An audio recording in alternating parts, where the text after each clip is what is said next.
बिस्मिल्लाहिर्रहमानिर्रहीम। अस्सलामु अलैकुम वरहमतुल्लाहि वबरकातुहू। दोस्तों खुश रहें और अपना ख्याल रखें। आपका हमारे चैनल फर्स्ट लर्निंग पर खैर मकदम है, इस्तकबाल है। आज हम लोग पढ़ेंगे उर्दू ज़बान का आगाज़ व इर्तक़ा। आज हम लोग पढ़ेंगे उर्दू ज़बान का आगाज़ व इर्तक़ा। आगाज़ यानी शुरुआत और इर्तक़ा यानी तरक्की। बिस्मिल्लाहिर्रहमानिर्रहीम। अस्सलामु अलैकुम वरहमतुल्लाहि वबरकातुहू। दोस्तों खुश रहें और अपना ख्याल रखें। आपका हमारे चैनल फर्स्ट लर्निंग पर खैर मकदम है, इस्तकबाल है। आज हम लोग पढ़ेंगे उर्दू ज़बान का आगाज़ व इर्तक़ा। उर्दू ज़बान का आगाज़ व इर्तक़ा, आगाज़ यानी शुरुआत और इर्तक़ा यानी तरक्की। तो आइए शुरू करती हूँ। किसी भी ज़बान के आगाज़ व इर्तक़ा की दास्तान कुछ मखसूस तहज़ीबी व माशरती किसी भी ज़बान के आगाज़ व इर्तक़ा की दास्तान कुछ मखसूस तहज़ीबी व माशरती हालात से जुड़ी हुआ करती है। ये जो ज़बान का आगाज़ व इर्तक़ा है, ये काफ़ी भारी नोट्स है। इसको हमको कई बार पढ़ना पड़ेगा, समझना पड़ेगा। मैं कोशिश करूँगी कि आपको एक एक लाइन करके अच्छे से समझाऊँ। और अगर पढ़ने वाले के लिए बहुत आसान भी है और पढ़ने वाले के लिए ये आसान भी है, क्योंकि अगर इसे एक बार अच्छे से समझ कर पढ़ लिया जाए तो ये समझ में आ जाएगा। तो किसी भी ज़बान का आगाज़ होता है, जो शुरुआत होती है, जो इसकी तरक्की होती है, उसकी क्या है, कुछ दास्तान होती है, कुछ मखसूस दास्तान होती है, जिसमें क्या है, तहज़ीबी व माशरती हालात से जुड़ी हुआ करती है। यानी उस वक्त की जो तहज़ीब होती है, उस वक्त के जो माशरती हालात होते हैं, यानी उस वक्त के जो समाजी हालात होते हैं, उस वक्त लोग किस हालात से जी रहे हैं, किस हालात में रह रहे हैं, उससे ये सब बातें क्या है, जुड़ी हुआ करती हैं। वो अपनी तरक्की याफ्ता शक्ल इख्तियार करने से पहले मुख्तलिफ मराहिल से गुज़रती हैं। अब उर्दू ज़बान क्या है, वो अपनी क्या तरक्की याफ्ता शक्ल इख्तियार करने से पहले वो जब तरक्की करती है, उस तरक्की या जब वो तरक्की करती है तो तरक्की करने से पहले उसे क्या है, कई मराहिल से गुज़रने पड़ते हैं, कई मरहले से गुज़रने पड़ते हैं उसे। इसे रंग और रूप बख्शने और निखारने संवारने में मुख्तलिफ अवामिल कारफरमा होते हैं। अब इसको जो रंग रूप हैं, इसको जो निखारने संवारने में क्या है, मुख्तलिफ अवामिल। अवामिल कहते हैं आमिल की जमा, जो अमल करने वाले होते हैं, जो अमल करने वाले लोग होते हैं, जो उस समाज में रह रहे होते हैं, जो लोग जो उस समाज में रहकर इस ज़बान को बोल रहे होते हैं। तो उसको क्या है, उसी के ऊपर ये मुनहसर करता है कि उसके रूप रंग को कैसे वो निखार रहे हैं। उर्दू ज़बान जो आज की चंद तरक्की याफ्ता और कसरत से बोली जाने वाली ज़बानों में से एक ज़बान है, इसे भी मर्रज़ वजूद में आने से पहले मुख्तलिफ मराहिल से गुज़रना पड़ा। अब उर्दू ज़बान जो है, जो आजकल की चंद तरक्की याफ्ता ज़बान है, उसमें एक ज़बान है जो कसरत से बोली जाती है। उर्दू ज़बान क्या है, कसरत से बोली जाती है। इसे भी मर्रज़ वजूद, मर्रज़ कहते हैं ज़ाहिर होना, उस दौरान जो उसको वजूद में आने से पहले क्या है, कई मरहले से उसे भी गुज़रना पड़ा है। इन मुख्तलिफ मराहिल और तहज़ीबी व माशरती अवामिल को समझने के लिए हमें माजी की तरफ पलटना होगा। अब ये जो मुख्तलिफ मरहले हैं, मराहिल हैं, और जो उस वक्त के तहज़ीब थे, उस वक्त के जो माशरती अवामिल थे, यानी जो आम लोग थे, जो आमिल थे, जो इसे समझने की, इसे बनाने की कोशिश कर रहे थे, तो इन सब को समझने के लिए क्या, हमें माजी की तरफ पलटना होगा, हमें पीछे की तरफ मुड़कर देखना होगा। جیسا کہ تاریخ کے مطالعہ سے پتہ چلتا ہے کہ ہندوستان کے قدیم باشندے دراوڑ تھے۔ اب جب ہم تاریخ کا مطالعہ کرتے ہیں، جب ہم تاریخ کو پڑھتے ہیں، تو ہمیں پتہ چلتا ہے کہ ہندوستان کے قدیم باشندے، جو ہندوستان کے پرانے باشندے تھے، وہ کیا تھے؟ دراوڑ تھے۔ آریہ قوم باہر سے آئی اور مقامی باشندوں کے پیچھے ڈھکیل کر ملک پر قابض ہو گئی۔ اور آریہ قوم کیا ہے؟ باہر سے آئی تھی، اور وہ آ کر مقامی باشندوں کے ساتھ مل گئی، اور اسے کیا ہے، انہوں نے پیچھے ڈھکل دیا، اور ملک پر کیا ہے؟ قابض ہو گئی، اور ملک پر کیا ہے؟ قبضہ کر لیا۔ آریہ قوم ملک میں ایک تہذیبی طاقت بن کر ابھری۔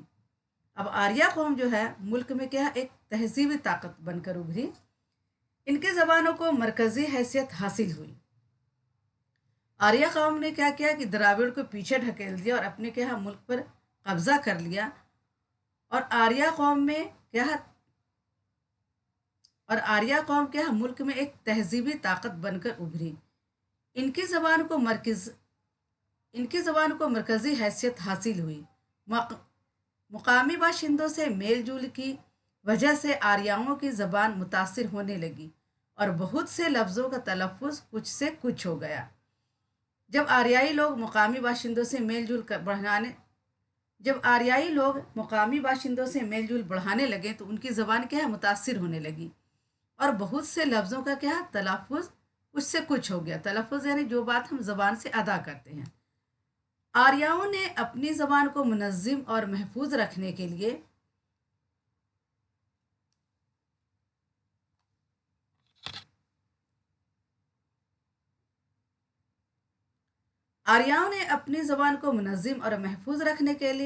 رکھنے کے خیال سے اسے قواعد و اصولوں سے جکڑ دیا، اور اپنی زبان میں صرف ٹکسالی الفاظ باقی رکھے۔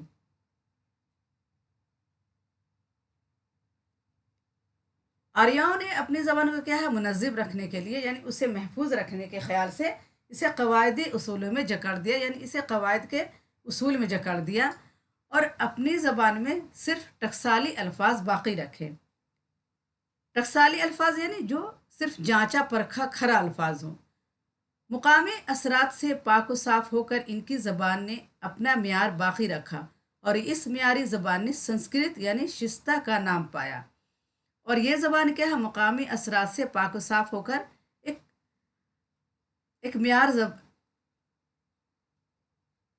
مقامی اثرات سے پاک و صاف ہو کر ان کی زبان نے اپنا معیار باقی رکھا، اور اس معیاری زبان نے سنسکرت یعنی شستہ کا نام پایا۔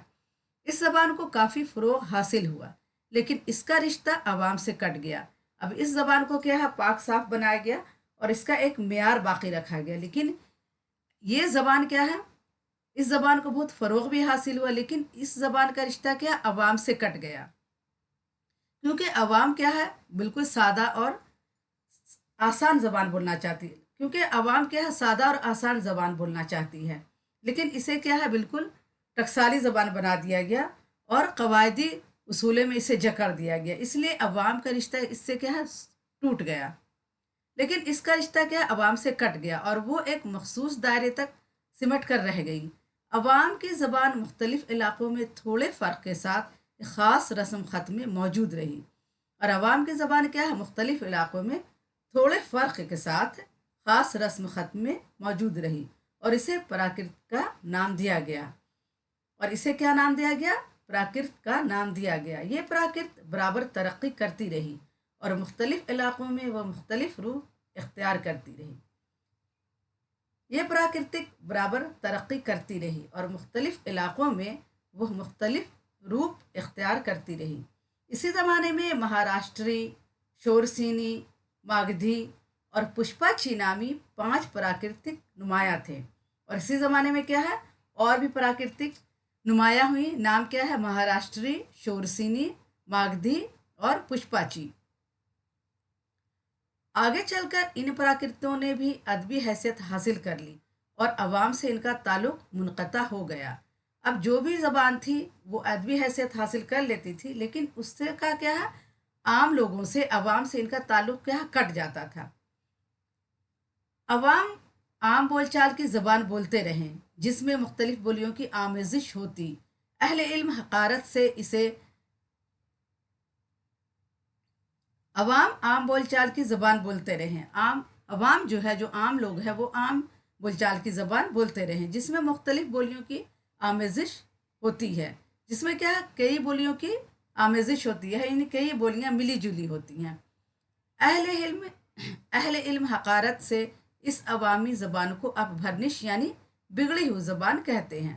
और जो अहले इल्म थे, जो पढ़े लिखे लोग थे, वो हकारत से इस ज़बान को देखते थे और इस अवामी ज़बान को क्या बोलते थे, अपभरनिश यानी बिगड़ी हुई ज़बान।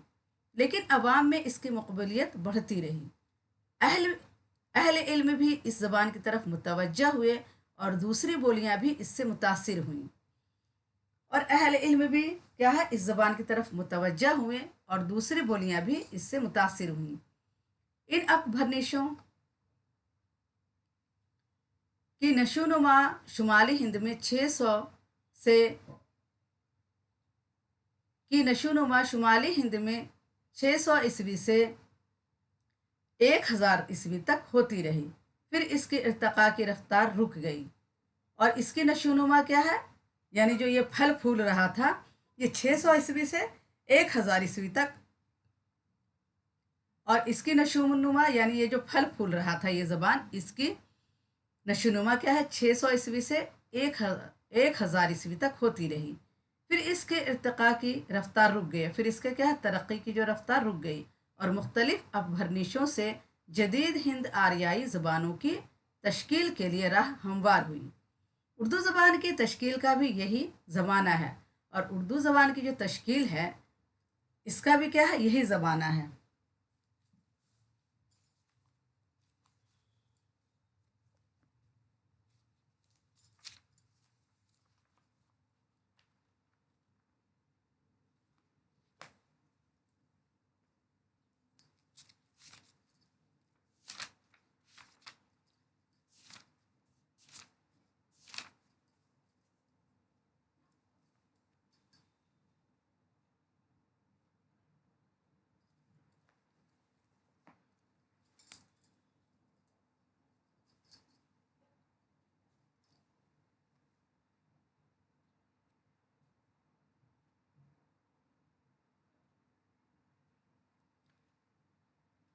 उर्दू ज़बान की तश्कील का भी यही ज़माना है। तश्कील कहते हैं शक्ल बनाना, तरकीब बनाना, उसका खाका बनाना। ठीक है। गर्चा इसका बाकायदा इर्तिका मुसलमानों के हाथों दिल्ली की फतह के बाद शुरू हुआ। गर्चा इसका बाकायदा इर्तिका यानी इसकी तरक्की मुसलमानों के हाथों दिल्ली की फतह के बाद शुरू हुआ।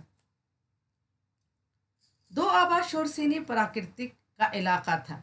जल्द ही ये प्राकृतिक शोरसीनी अपभरनिश के इलाके में आम हो गई। इस जबान को खड़ी बोली और हिंदुस्तानी भी कहा जा सकता है।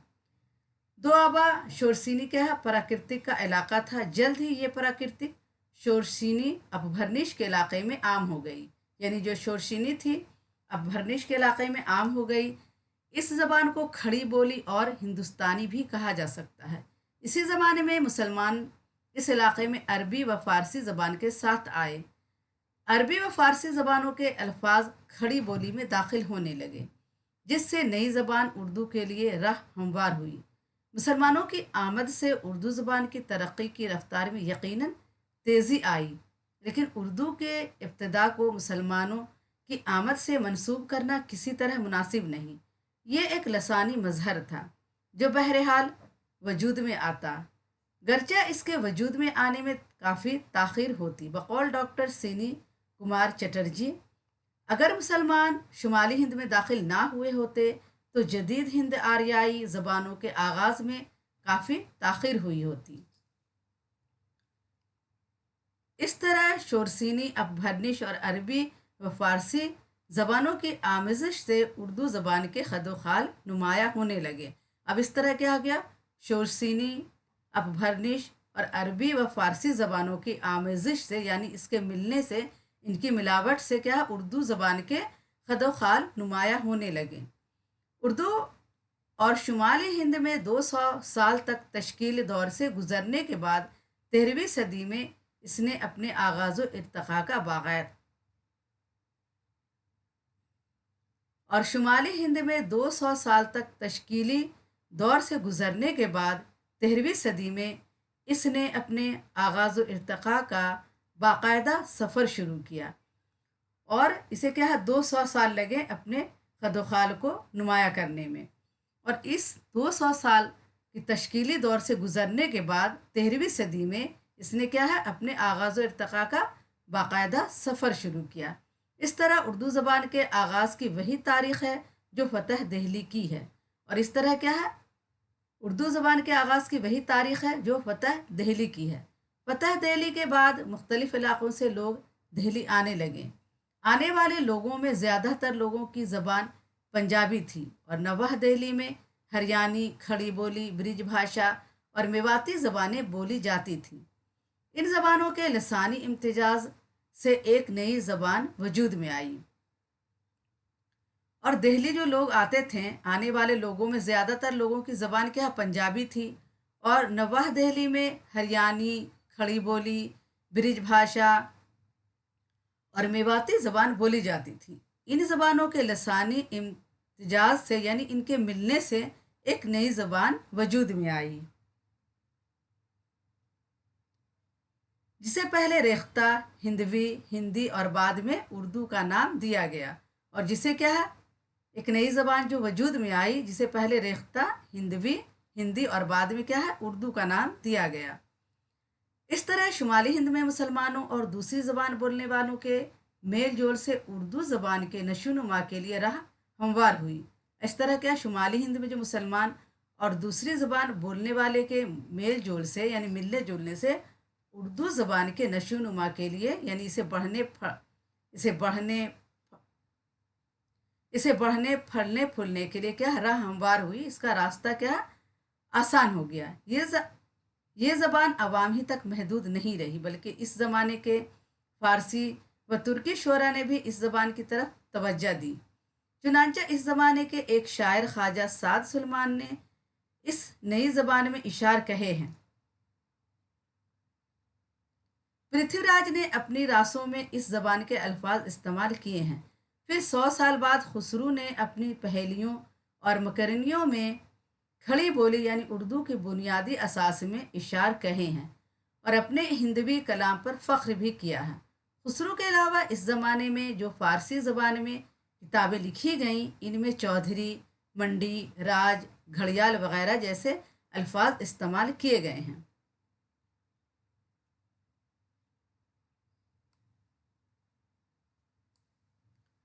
इस तरह इस नई ज़बान का दायरा आहिस्ता आहिस्ता वसी होता गया और इसी तरह इस नई ज़बान का दायरा यानी जिसको फैलाव था ये आहिस्ता आहिस्ता क्या वसी होता गया यानी फैलता गया।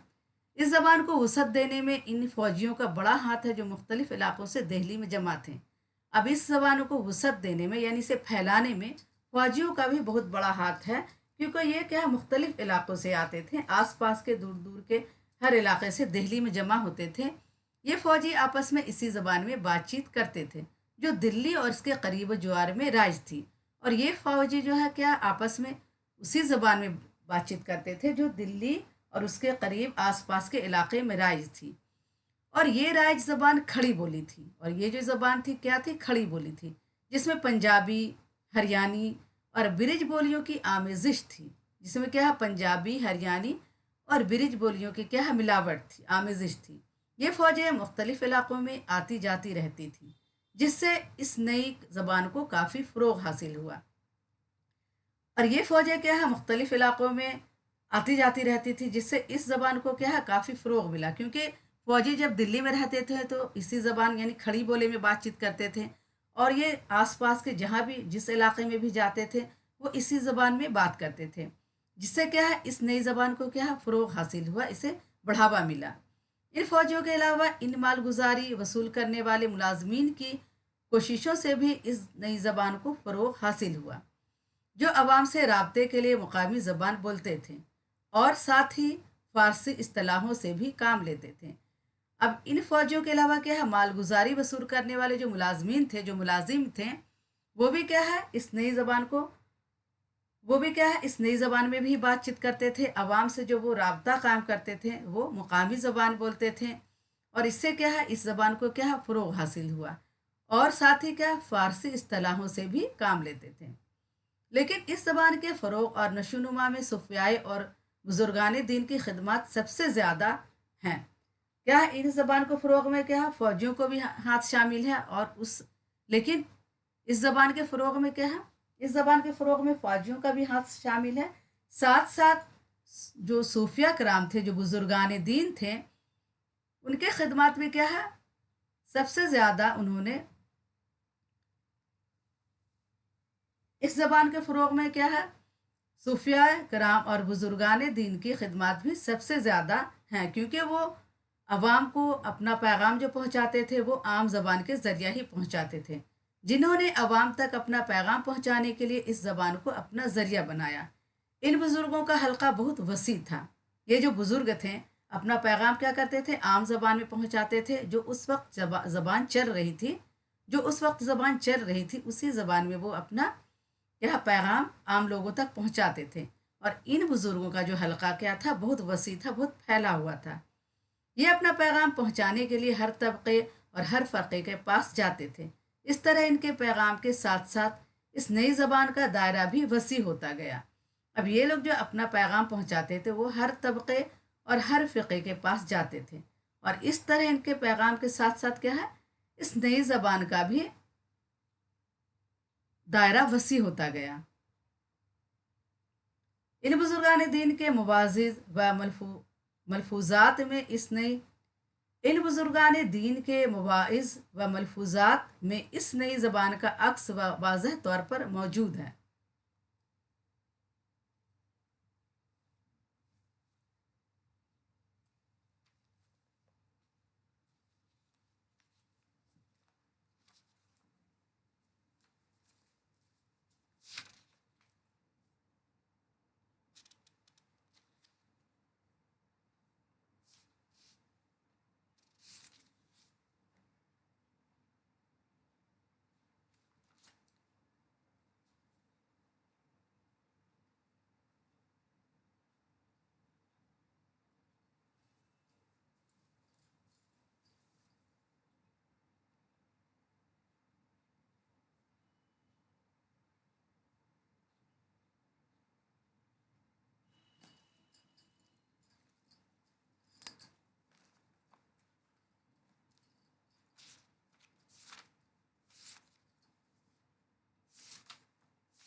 ان بزرگان دین کے مواعظ و ملفوظات بھی ان بزرگان دین کے مواعظ و ملفوظات میں اس نئی زبان کا عکس واضح طور پر موجود ہے۔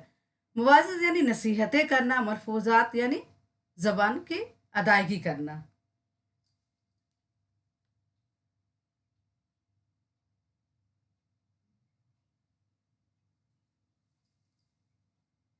ملفوظات ملفوظات میں منہ سے لفظ کا ادا کرنا، زبان کا عکس واضح طور پر موجود ہے۔ ان بزرگان دین میں شیخ فرید الدین گنج شکر، خواجہ نظام الدین اولیاء رحمۃ اللہ علیہ، شیخ بو علی قلندر رحمۃ اللہ علیہ، شیخ شرف الدین یحییٰ منیری رحمۃ اللہ علیہ، شیخ عبد القادر گنگوہی رحمۃ اللہ علیہ وغیرہ کی کوششیں خاص طور سے قابل ذکر ہیں۔ ان صوفیاء کرام کے علاوہ نام دیو، کبیر اور گرو نانک جیسے بزرگوں کے کلام میں بھی اردو کا نقش اول موجود ہے۔ دوستوں، اس موضوع پر آگے بڑھنے سے پہلے میں آپ سے گزارش کروں گی कि आप अगर हमारे चैनल पर नए हैं तो प्लीज़ हमारे चैनल को सब्सक्राइब करें, लाइक करें और अपने दोस्तों को ये वीडियो ज़्यादा से ज़्यादा शेयर करें ताकि हमारे वीडियो की रीच बढ़े और हमारी हौसला अफजाई हो। डॉक्टर मसूद हुसैन खान उर्दू ज़बान के इर्तिक़ा के सिलसिले में फ़ौजियों, सूफ़ियों और बुज़ुर्गों की कोशिश का एतराफ़ करते हुए लिखते हैं, ज़बान दहली खड़ी बोली का इर्तिक़ा एक तरफ उर्दू की शक्ल में खुसरू और दिगर सूफियाए कराम के हाथों हो रहा था, तो दूसरी तरफ लश्करियों, सिपाहियों और साधुओं के ज़रिया पंजाब, दक्कन और यूरोप के इलाकों में रवाज पा चुकी थी, जिसकी शहादत हमें नामदेव, कबीरदास और गुरु नानक के कलाम से मिलती है। दोस्तों, अगर आपने अभी तक चैनल को सब्सक्राइब नहीं किया तो प्लीज़ सब्सक्राइब करें और एक लाइक तो ज़रूर कर दें। अगर आपको पसंद आए तो एक लाइक ज़रूर करें।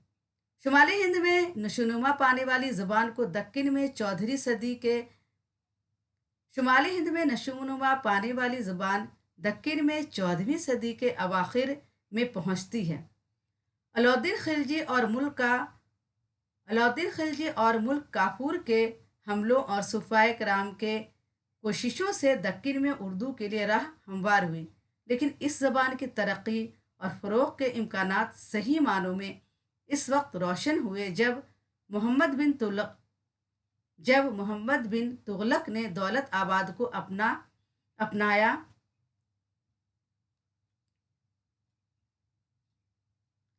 जब मोहम्मद बिन तुगलक ने दौलत आबाद को अपना पाया तख्त बनाया। मोहम्मद बिन तुगलक के साथ एक बहुत बड़ी आबादी बिशमौल उलमा व फुजला मोहम्मद बिन तुगलक के साथ एक बहुत बड़ी आबादी बिशमौल उलमा व फजला व सूफियाए कराम दिल्ली से दक्कन में मुंतकिल हुई। इतनी बड़ी आबादी के दक्कन में पहुंच जाने से नई ज़बान को फलने फूलने का बेहतरीन मौका नसीब हुआ। आगे चलकर बहमनी अहद, सल्तनत और आदिल शाही और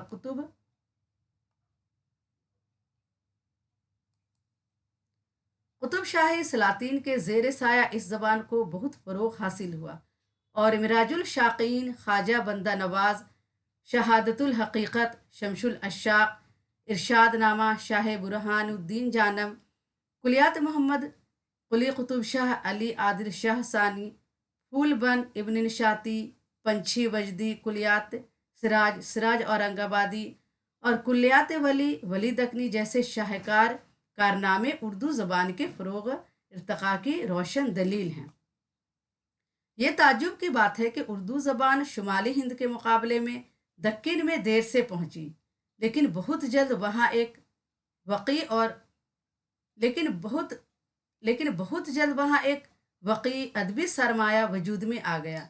शुमाली हिंद में हमें इस मुद्दत में कोई ख़ास अदबी सरमाया नज़र नहीं आता।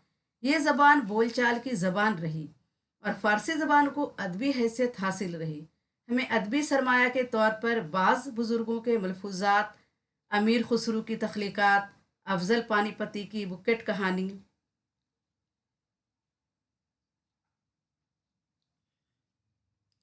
और जाफ़र जेटली की तंज़िया नज़में मिलती हैं। दिल्ली में वली की आमद उर्दू ज़बान व अदब के लिए नुक्ता आगाज़ साबित हुई। शाह हातिम, आबरू और मिर्ज़ा मज़हर जाने जाना ने अपनी तख्लीक़ात से इस ज़बान को वक़्त बख्शी। फिर मीर, सौदा और दर्द ने इस ज़बान को ज़मीन से आसमान तक पहुँचा दिया। गालिब, मोमिन, ज़ौक़, आतिश, मुसहफ़ी वगैरह ने इस ज़बान को ऐसी रोशनी बख्शी जो आज भी पूरी तरह रोशन और दरख्शां है। दोस्तों जब दोस्तों जब ये मैं वीडियो बना रही हूँ तो आज बहुत गर्मी है और जब मैं वीडियो रिकॉर्डिंग करती हूँ तो पंखा बंद करके करती हूँ और मेरे बहुत ज़्यादा पसीने आ रहे हैं। मैं पसीने में बिल्कुल तर हो चुकी हूँ। तो चलिए दोस्तों, गुजारिश है कि हमारी मेहनत का ज़रूर सिला दें। एक सब्सक्राइब और लाइक तो ज़रूर करें और अपने दोस्तों को ये वीडियो ज़्यादा से ज़्यादा शेयर करें। ये थी उर्दू ज़बान के आगाज़ और इर्तिक़ा की कहानी। इससे साफ तौर पर ज़ाहिर होता है कि ये ज़बान हिंदू मुस्लिम इत्तेहाद और मुश्तरका तहज़ीब के तौर पर वजूद में आई और आज भी ये मुश्तरका तहज़ीब और कौमी यकजहती चिराग को रोशन किए हुए है।